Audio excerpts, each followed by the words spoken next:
Bismillahirrahmanirrahim. Assalamualaikum warahmatullahi wabarakatuh. Alhamdulillah wassalatu wassalamu ala Rasulillah wa ala alihi wa sahbihi wa man walah wa ba'd.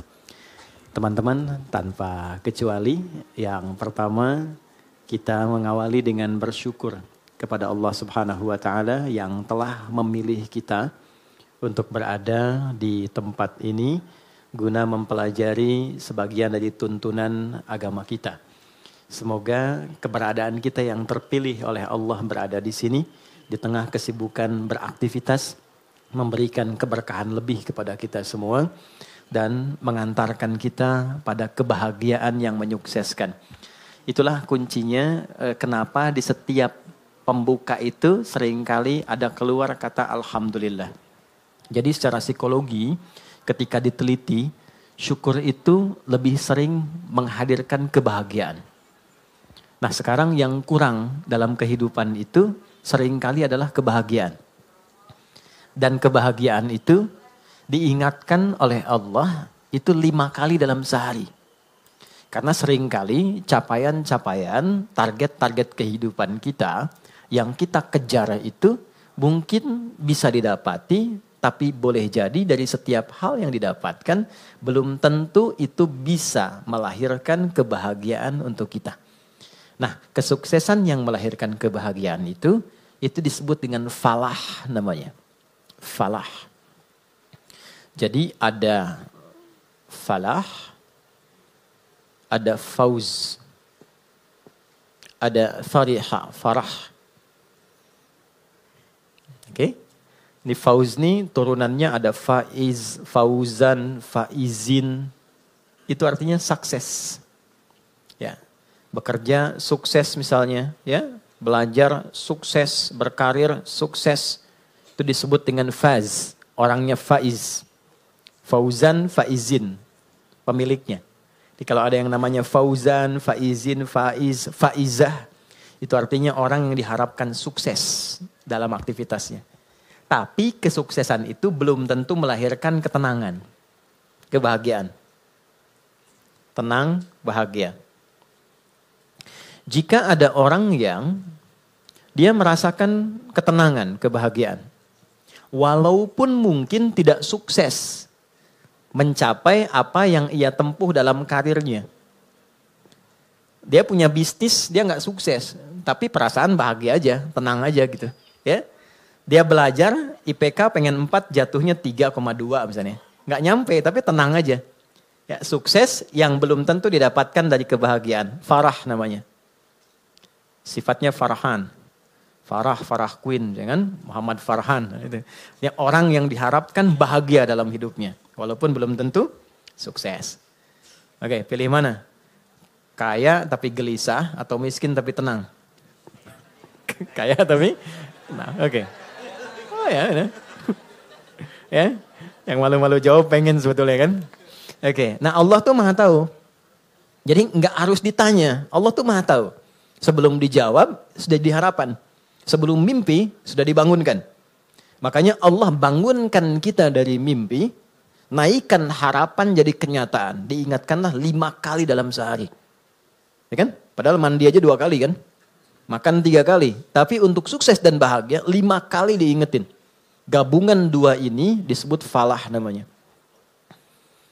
Dan ini, pengingat ini, 5 kali ini tidak pernah berhenti dalam 24 jam. Diperdengarkan di telinga kita. Telinga bahasa Arabnya itu udhun. Jamaknya karena banyak yang punya telinga dijamakkan adhan. Adhan.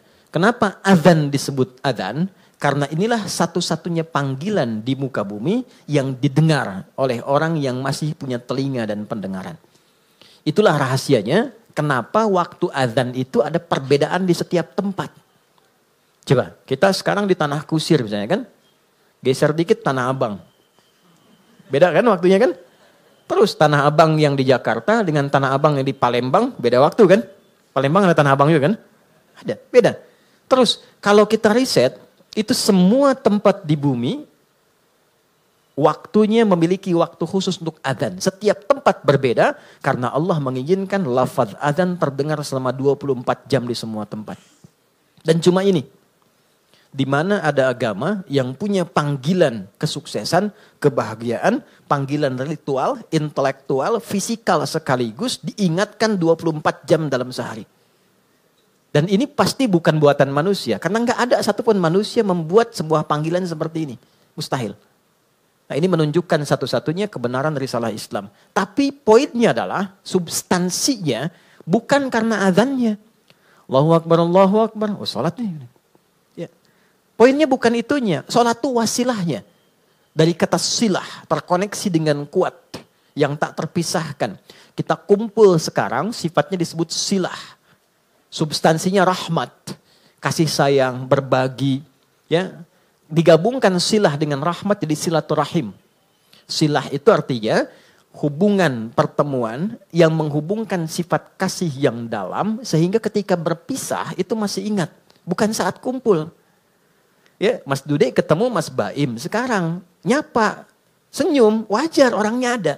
Itu belum silaturahim. Nanti ketika terpisah masih ingat tuh. Masih mengingatkan, masih WA, masih doain. Ya, masih punya harapan yang bagus, gitu kan? Nah, itu namanya silaturahim. Jadi silaturahim itu nampaknya bukan saat kumpulnya, saat pisahnya. Nah, pertemuan ini melatih kita mengeluarkan aura-aura kebaikan yang terbawa saat kita berpisah. Itu poinnya. Ibadah yang melatih kita terkoneksi dengan Tuhan, dengan Allah, yang ketika kita selesai ibadah itu masih terhubung dan ingat dengan semua petunjuknya, itu disebut sholat namanya. Dari kata silah. Di sholat itu adalah wasilah untuk mengoneksikan kita dengan Allah yang punya segalanya. Yang punya akses Allah. Yang punya rezeki Allah. Yang punya kelapangan Allah. Yang punya solusi Allah. Itulah yang menjadikan fitrah kita menyebut namanya saat punya kesulitan kan. Oke, saya sulit, saya telepon si fulan. Saya miss call si fulan, gak terangkat. Walaupun saya sering telepon dia, WA dia, bikin status tentang dia. Ketika punya kesulitan dia gak jawab. Yang terakhir harapannya siapa? Ya, miss call saya terhadap Allah. Khairai yarah. May ya'mal mithqala dzarratin khairai yarah. Maka diberikan, ya Allah gimana cara saya terkoneksi dengan engkau? Allah ajarkan lewat sholat.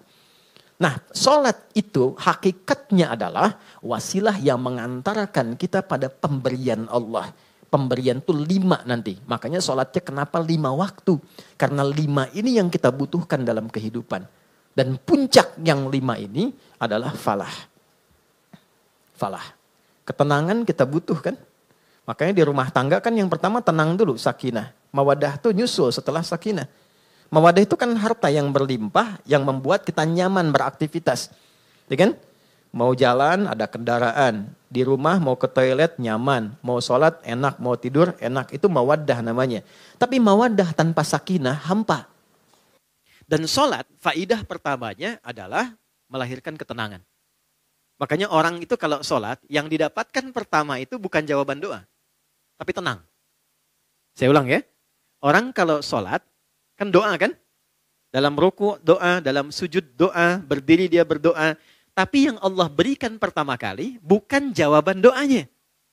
Yang Allah berikan pertama kali adalah ketenangan yang dihunjamkan pada jiwanya. Makanya baru wudhu aja, aura kita sudah berbeda. Nanti baru berdiri ke tempat sholat saja, rasa sudah lain. Begitu mulai bertakbir, ketenangan hadir. Walaupun kadarnya beda-beda, tapi kita tidak bisa tolak bahwa ada ketenangan berbeda yang kita rasakan gelombangnya saat sholat yang tidak dirasakan di tempat lain. Ya, makanya tempat sholatnya disebut musolla. Musolla itu tempat sholat. Tapi nggak pakai hak di ujungnya ya. Ya, musolla gini, musolla gini, ya, atau tulisnya musalla begini. Ya, kalau pakai hak musollah begini, tempat orang disolatkan. Oh, oke. Anda bikin di sini musollah tempat disolatkan tuh. Ya. Oke, musolla tempat sujudnya di situ kita sujud kalau diperluas namanya masjid. Masjid itu tempat sholat, intinya kan begitu kan? Coba masuk masjid dengan masuk rumah sendiri, masuk masjid dengan masuk ruangan kerja, lain gak rasanya? Ada ketenangan tersendiri kan? Ya kan? Ada gelombang yang berbeda ya. Ya. Kenapa? Karena di dalamnya ada amalan pokok sholat. Tempatnya juga beda. Masuk tenang, sholat 2 rakaat, duduk, belum ngapa-ngapain. Bisa ngantuk Pak saking tenangnya. Tidur aja kan? Oke, itulah ketenangan yang Allah berikan pertama kali. Ya. Kenapa kita sholat? Karena Allah menginginkan kebahagiaan lekat dalam hidup kita. Baru setelahnya 4 yang lain. Ada jawaban dari doa.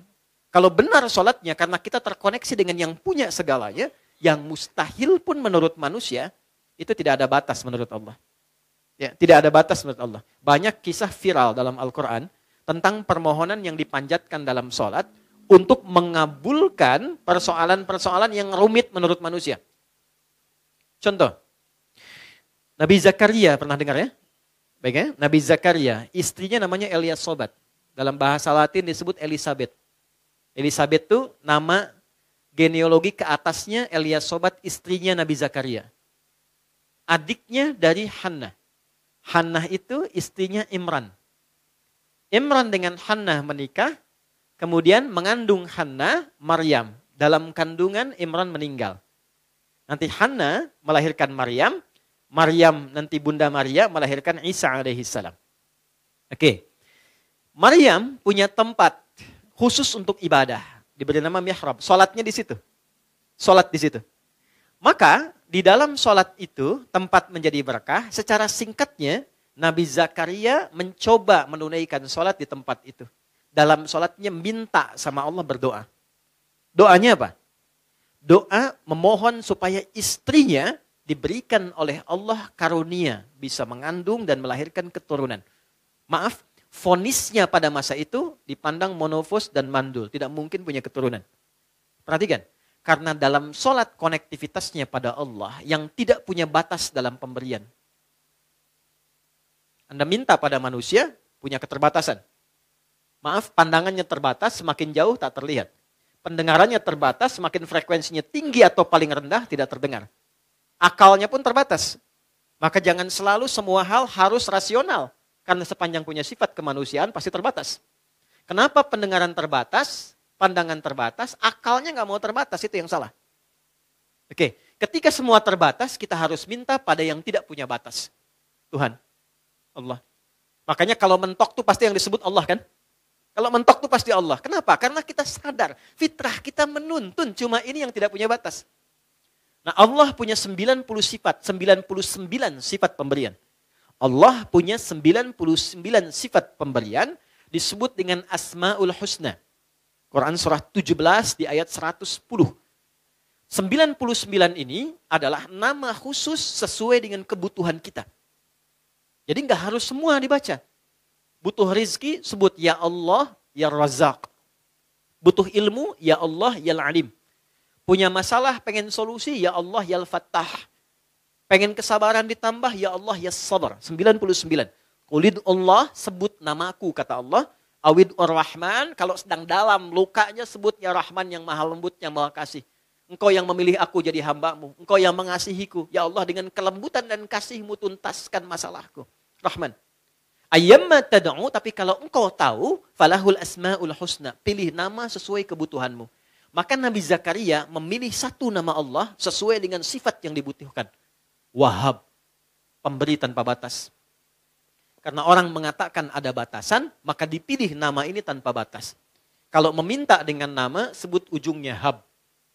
Makanya sering kita minta, Rabbana hab lana min azwajina. Karena beliau khusus minta ya untuk dirinya, untuk istrinya, maka beliau katakan, Rabbi habli. Kan? Hunalika da'a Zakaria Rabbah qala Rabbi habli min ladunka dzurriyyatan thayyibah innaka sami'ud du'a. Itu ada di Ali Imran di ayat yang ke-38. Ya Allah, mereka mengatakan dan memvonis aku dan istriku tak mungkin punya keturunan. Maka dalam sholatku ini aku terkoneksi denganmu, aku minta padamu yang tidak punya batas dalam pemberian. Ini. Apa yang terjadi? Innaka sami'ud du'a. Ya Allah, engkau pasti dengar doaku. Perhatikan kalimatnya, dalam sekali. Nanti kalau berdoa, sisipkan rasa ini. Di Allah tuh sangat cepat menjawab pada doa-doa yang disifati dengan rasa yang dalam. Ya Allah, Engkau pasti mendengar doaku. Kalau pada yang maha mendengar tidak terkabulkan juga, kepada siapa lagi aku mesti memohon? Gitu ya? Oke? Ya Allah, engkau yang titipkan dia kepadaku. Engkau yang jadikan dia sebagai anakku. Engkau yang jadikan dia sebagai pasanganku. Engkau yang titipkan dia bukan kepada yang lain. Ya Allah, engkau yang menciptakannya. Engkau yang mengarahkannya. Maka mohon dengan segala keagunganmu ya Allah, jadikan kami orang-orang yang engkau ridhai.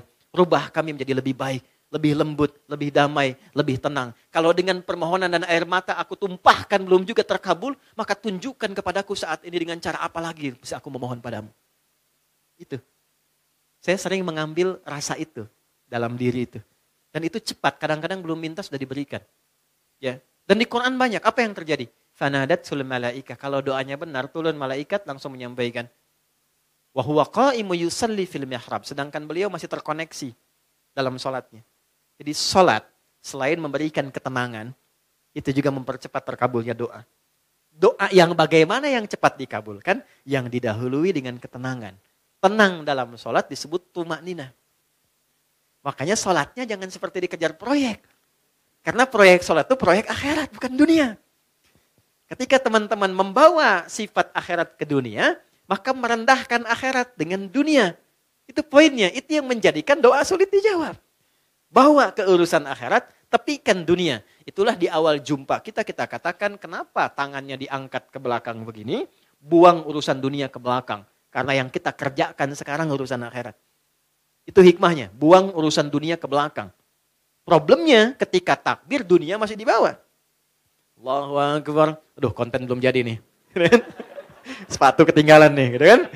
Aduh, di mana tadi nyimpen kendaraan, kan? Masuk. Padahal kata Nabi sederhana, buang urusan dunia ke belakang. Ya, angkat tangannya, buang urusan dunia ke belakang, pasrahkan kepada Allah.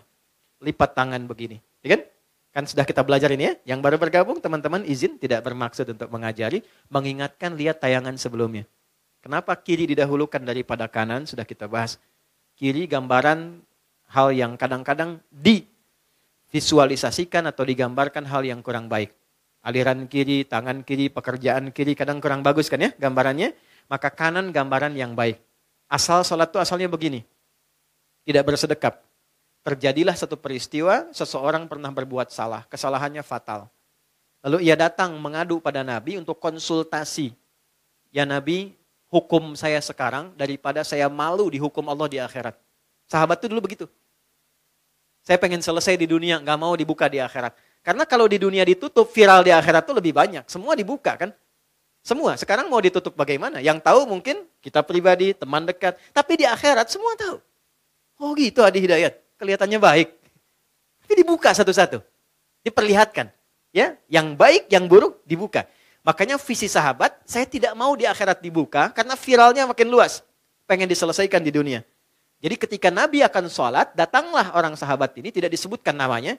Kalau tidak disebutkan, perhatikan rumusnya ya, di tafsir, Quran dan hadis, kalau ada kejadian, tidak disebutkan siapa orangnya, kapan kejadiannya, tapi viral perbuatannya, ini ingin menunjukkan kesan bahwa perbuatan itu akan berpotensi lagi terjadi di masa depan dengan sosok yang berbeda, tapi dengan substansi yang serupa. Ya. Dia berbuat salah, kita pernah salah nggak? Pernah. Ya? Ada orang dulu gibah, pernah gibah nggak orang sekarang? Bahasa sekarangnya gosip, ya kan? Oke, mencela dulu ada, sekarang ada nggak yang mencela? Ada, tapi kan nggak disebutkan siapa dulu yang pernah mencela. Artinya celaan itu akan terjadi lagi di masa depan. Ya, masalah dengan kawan, masalah dengan tetangga, masalah suami istri, masalah dengan anak, masalah dengan ibu mertua. Nggak pernah disebutkan siapa tokohnya, tapi suratnya ada, ayatnya ada, untuk memberikan kesan kalau terjadi begini cara menyelesaikannya. Maka dia katakan, ya Rasulullah, hukum saya salah. Hukum saya salah. Tibalah waktu sholat. Kata Nabi, kita sholat dulu, nanti habis sholat, baru kita selesaikan. Maka saat sholat itulah turun Quran surah ke-11, Hud. Ayat 114. Aqimis sholata tarafain nahar, wa zulafam minal lail. Perhatikan, ini indahnya. Innal hasanati yudhibnas sayyi'at. Tunaikan sholat, jangan tinggal. Tunaikan sholat, jangan pernah tinggal. Yang 5 waktu itu. Apa yang dahsyat dalam sholat itu? Allah lompat dulu untuk menghibur hati kita. Gak ada orang yang tidak pernah salah, kata Allah. Kecuali Nabi Rasul yang dijaga dari kesalahan. Namanya maksum. Di sepanjang bukan Nabi, sepanjang bukan Rasul, pasti salah. Jadi percuma menuntut seseorang itu untuk selalu benar. Karena sifat manusia pasti salah. Ya kita turunkan babnya ya. Saya ambil contoh. Kami baru pulang dari Mekah, dari Madinah. Terus kita belajar tuh di pelataran Masjid Nabawi, Masjidil Haram. Saya tarik sedikit aja ya. Tarik sedikit aja. Nabi itu mengajarkan fikih parenting dengan keluarganya. Itu begitu indah. Nggak ada ketegangan. Nggak ada kegaduhan. Dan rata-rata canda. Makanya saya ngobrol dengan beberapa teman. Saya bilang, kenapa sekarang kalau orang belajar parenting serius banget? Bawaannya tegang melulu gitu. Ini kewajiban suami, ini kewajiban istri, ini neraka, ini surga. Padahal yang ditampilkan oleh Nabi, kebanyakan 85%-nya itu canda semua. Karena memang kehidupan rumah tangga itu kehidupan bercanda. Laibun walahun. Canda. Saya teman-teman, kalau di rumah, itu seriusnya sama istri dan anak cuma dalam 3 hal. Sholat, Quran, kedua jangan maksiat. Jangan bohong, 1. Itu. Yang lainnya turunan-turunannya. Lebihnya canda. Anda boleh tanya sama istri saya. Kalau beliau tanya, istri saya tanya, pasti saya plesetin canda semua. Canda semua. Anak-anak canda semua. Itu semua canda. Kenapa? Karena kehidupan rumah tangga itu gak serius-serius amat. Karena si amat pun tidak serius. Banyaknya canda. Contoh gini. Istri Nabi ada berapa? 9. Ada yang lain? Jangan khawatir ya, saya gak bahas bab poligaminya, tenang aja. Oke ya. Si Nabi 9 yang berkehidupan, 11 dengan beliau, 1 yang milkul yamin. Ya. Pembahasan detailnya nanti. Singkatnya begini. Dari sekian itu kenapa Nabi diizinkan menikah lebih daripada 4 istri? Kenapa diizinkan? Saya sering sampaikan. Maaf ini rahasianya teman-teman. Karena seluruh istri Nabi itu mewakili semua karakter perempuan di muka bumi. Itu rahasianya. Jadi nanti ada yang suka mengajar, suka belajar dan mengajar, ikuti Sayyidah Aisyah. Ada yang suka fashion, ada perempuan suka fashion ada. Nanti modelnya Sayyidah Zainab. Ada yang suka bikin kue. Itu Sayyidah Saudah binti Zam'ah. Yang bikin kue ini usianya udah 70 tahun ke atas. Sepuh. Tapi nggak pernah Nabi masuk ke rumah beliau, ke kamar Sayyidah Saudah itu di samping Sayyidah Aisyah. Jadi kalau ini yang kubah hijau itu di atas ya. Kubah hijau ke bawah kan ada kamar ya. Ini kamar Sayyidah Aisyah, ini kamar Saudah binti Zam'ah. Sayyidah Saudah binti Zam'ah. Ini sudah sepuh. Hobinya bikin makanan. Nabi pulang, sedang bikin adonan tepung. Itu tepung adonannya dicolek oleh Nabi, kemudian dicolekkan di kedingnya dan ketawa bersama. Kalau bahasa kita tuh panggil sayang. Sayang apa kabar? Gede, masih ketawa. Ya, kapan kakek nenek kita tuh panggil sayang pada pasangannya tuh? Anda bisa kebayang nggak? Jadi semua masuk ke rumah itu semua hiburan. Ada istri Nabi yang senang curhat, ada. Kalau ke rumah tuh cerita, kan? Ada hadis di Al-Bukhari panjang banget. Panjangnya itu cuma satu intinya. Suami mendengar curhat istri. Dan gak pernah dipotong, didengar aja. Karena tahu 8 jam ditinggal, 12 jam ditinggal itu pasti ada sesuatu yang dipendam. Jadi Nabi selesaikan dengan mendengar aja, gak pernah dipotong, dengerin ya terus. Ya, istri kan prinsipnya cuma satu. Ya, gak pernah menginginkan suami merasa benar. Gak pernah berharap begitu. Cuman tolong pahami, merasa bersalahlah sekali gitu ya. Gitu ya. Gak apa-apa, dengerin. Itu ada hadis di Al-Bukhari panjang, dengarkan. Jadi ternyata begitu keluar cerita itu, itulah sakinah. Tenang gitu. Nah itu fikih sederhana dan dalam dengar itu canda. Kadang dialog, kadang canda. Makanya kehidupannya itu yang harmoni yang kita dapatkan. Gak terlalu serius. Nah itu yang saya maksudkan, hal-hal yang kita bisa tampilkan dalam Al-Quran dan kuncinya di mana? Salat. Makanya semua kisah viral dari istri Nabi itu selalu menyoroti salatnya Nabi. Itu poinnya. Di salat tuh bikin tenang. Salat bikin bahagia. Salat bikin terkabulnya doa. Gitu. Bukan cuma es krim. Ustaz punya hadiah nanti. Boleh. Ini Ustaz punya hadiah. Oh, deh. Nih. Bulan nanti sama matahari sekalian. Ya. Ganti ya. Iya. Nanti sama Tante Bulan bilang sama Om Matahari sekalian. Gimana? Alhamdulillah. Alhamdulillah. Anak gak jauh dari bapaknya.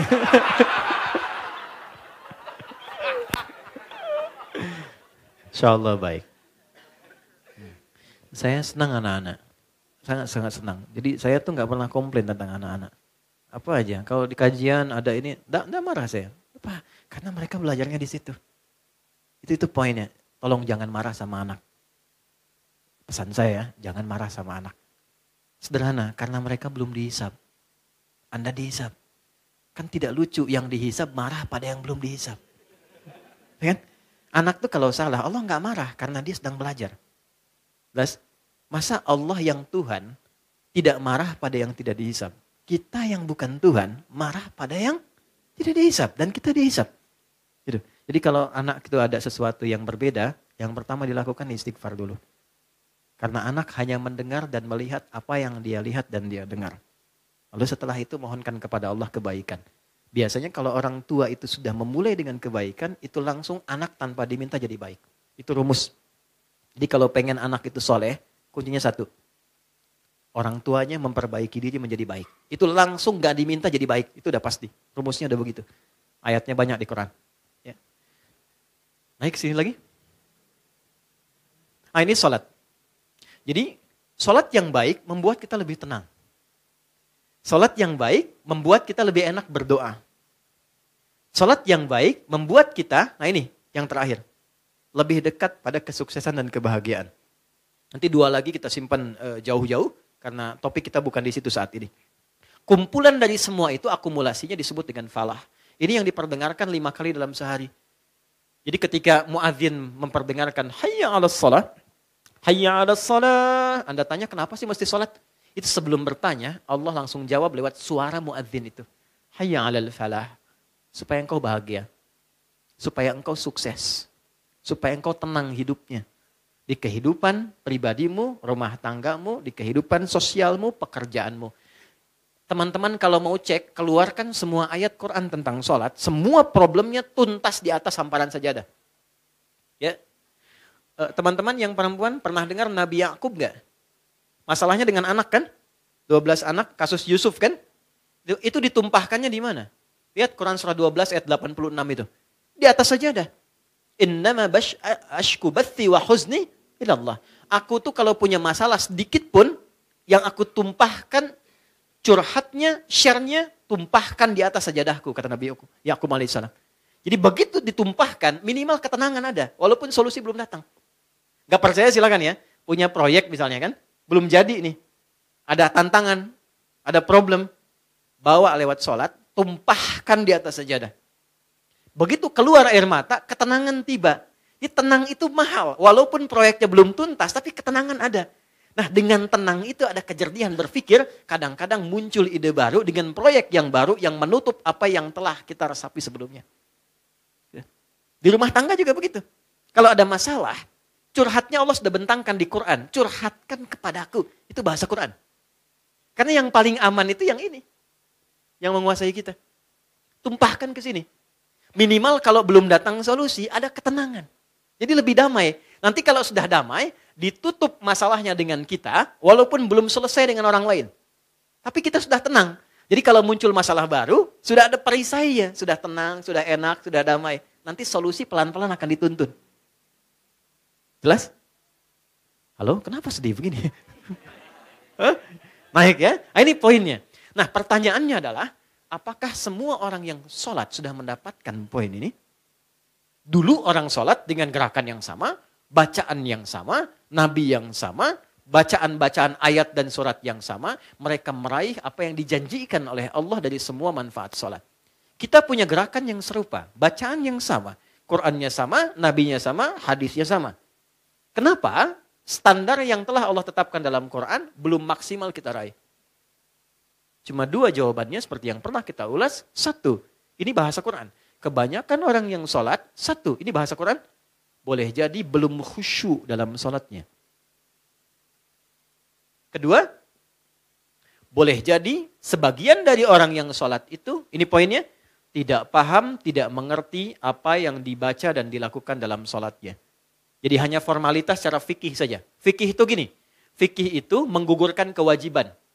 Jadi tidak ada tuntutan mesti paham dalam sholat. Kalau kita bacakan benar secara rukun, benar kemudian secara panduan, awal sampai akhir, keguguran dari kewajiban selesai. Artinya kewajiban selesai ditunaikan. Nggak ada dosa. Tapi kalau kita paham, kenapa mesti takbir? Kenapa kakinya begini? Kenapa tangannya begini? Kenapa doanya ini? Nanti dapat tambahan keberkahan namanya. Namanya hikmah. Hikmah dari sholat itulah yang menuntun kita mendapatkan poin-poin tadi.